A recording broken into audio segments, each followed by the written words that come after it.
امروزه مردم در سراسر جهان میوه و سبزیجات را وارد رژیم غذایی خود کردند و در نتیجه فروشگاه‌های خرده فروشی مایلند که در تمام سال محصول برای عرضه به مشتریان خود داشته باشند. اما چالش‌های بزرگی وجود دارد که کشاورزانی همانند شما در برابر افزایش تقاضا با آن مواجه هستند. شرایط بد و ناپایدار آب و هوایی باعث عرضه نامنظم و ناپایدار محصولات کشاورزی می شود. قیمت نهادهای کشاورزی غالباً سریعتر از قیمت فروش محصولات افزایش می یابد و این در حالی است که حشرات باعث خسارات فراوانی به گیاهان زراعی می شود، چرا که مصرف کنندگان مواد غذایی متقاضی محصولاتی هستند که از حداقل مواد شیمیایی برای مبارزه با آفات در آنها استفاده شده باشد. بنابراین چالش فراوری شما این است که در حالی که شرایط آب و هوایی ناپایدار هستند، چطور میتوان محصولی قابل پیش بینی و ثابت را به بازار عرضه کنیم؟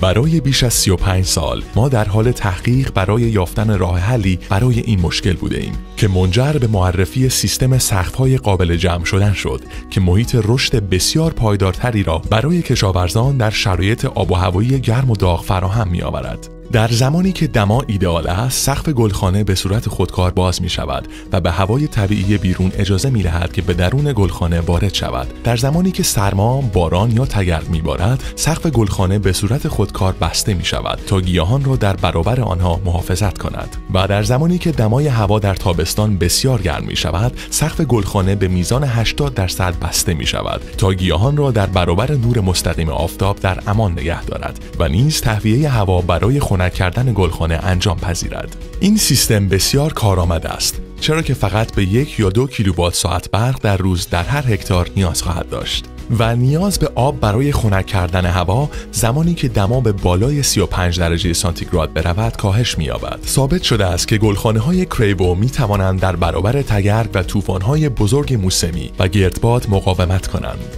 در صورتی که از گلخانه‌های کریبو استفاده نمایید، می‌توانید شرایط رشد بهینه‌ای را در سراسر سال فراهم آورید که می‌تواند منجر به تولید گیاهانی بزرگتر با عملکرد بیشتر و طول دوام بیشتر می‌شود. فصل برداشت طولانی‌تر می شود و یا اینکه باعث می شود فصل برداشت بر اساس نیاز شما تغییر کند.